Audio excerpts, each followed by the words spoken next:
So this is Ren. I wanted to give you guys a little tour of the place that we've been staying here. You see down the path here, this is going to go to the beach in a few minutes. This little marker right here is kind of cool. I'll show you for a second. Shows a little bit of the history of this place. We've been staying in a little place called Cramond Village, and there were actually people in Mesolithic times here, literally like 8,000 or so BC. We'll go back in a little bit and I'll show you the ruins of the Roman fort that was built here in 220 AD by Septimus Severus, who was one of the last African-born emperors of Rome. He sent men to come and build a settlement here to drive out the last of the Picts who would have been here, and sent his sons because he wanted them to get out of Rome because they were getting kind of lazy. So we're walking down here. This is a little path that goes kind of back behind a little walled church and cemetery, which I'll show you in a few minutes. And we're going to come down here to the water in just a moment. So to be continued. So continuing on with our little tour, we're about to walk out on the beach, and we're about to go see what the tide's going to look like out on Cramond Island. The idea is that you don't get stranded out there because when the high tide comes in, it comes up a little bridge. So in just a second, we're going to walk down these stairs right here and walk on out and see what it looks like and see if we can go out to the island. Okay? Stay tuned. Well, as you can clearly see, the tide's pretty high, and so the bridge has been washed out, so you can't really walk out to the island right now. But what you see here, we just pan around. It's the Cramond Island little beach promenade back up there. We'll walk back up that way in a minute. This little island that's out here, they had a real bridge that went out to it. This jetty that you walk out, that I'm walking out on here now. This jetty that you walk out here, you can see where it ends, and then there's like a little footbridge that goes across. There was actually a real bridge that fell down in the 1920s, and they never bothered to rebuild it. So basically now they just post a sign at the beginning and said, okay, here's the tide times, and go at your own risk. There's no lifeguard. If you get stuck, you're just kind of screwed. So they expect you to be adults and read the chart and figure it out for yourself. So this is the Firth of Forth.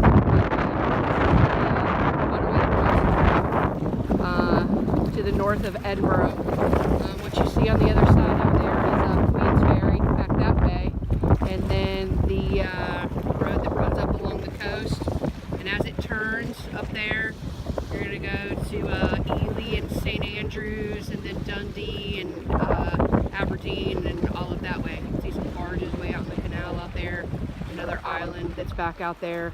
Pretty cool place. Just if you're wondering though, it's extremely freaking windy right now. Not all that cold, but just really like maybe blowing about 25 or 30 miles an hour. So a little uncomfortable, but what are you gonna do?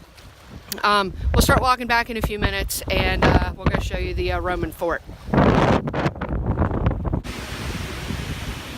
Okay, so you know how I said that there were ruins of a Roman fort here? This is a little marker that shows you where they were. Shows you where they started excavating in the 1950s. Kind of gives you a little depiction of what they think the fort might have looked like at that point. If you turn around, by the way, there's the wall of the church right there. We're going to go in a few minutes. Plane flying in overhead, by the way, pretty close to the airport. But right along in here are the ruins of what would have been the barracks right there. The bricks you see down here have been laid in to kind of show you where the walls were. But these walls right here that you see kind of stretching out down this pathway have been here for over 2,000 years, you know, when they built this fort. So pretty cool to find this just hidden away in this little village where we've been staying.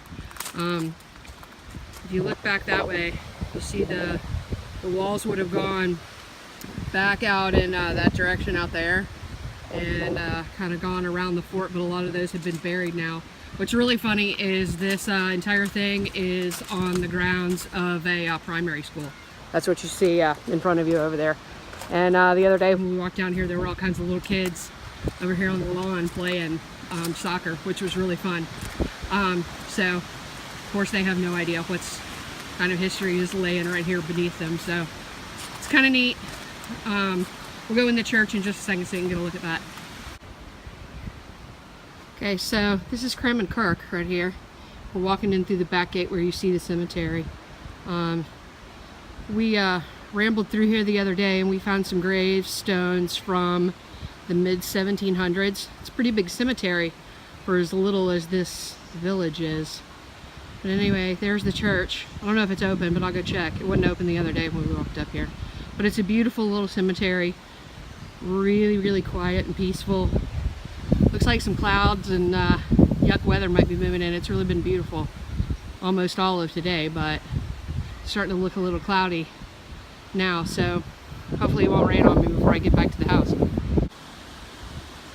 On just a bit of a side note, now I realize why English gardens and all that are so popular up here, because these people have got just an astounding sort of green thumb.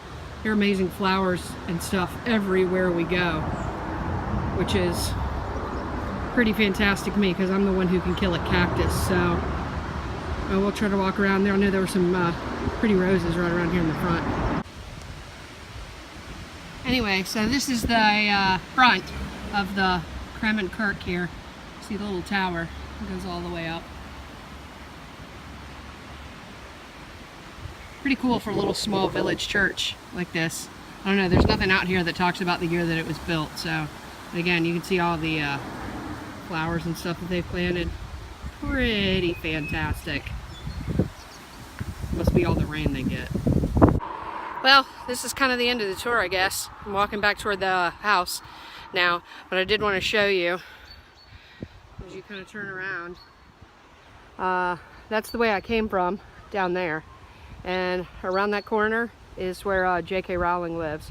I'm still going to try to, well, I've got a picture of her house, but I haven't gotten invited in for tea yet. So we'll see if that works out. But anyway, walking up the street here toward the house.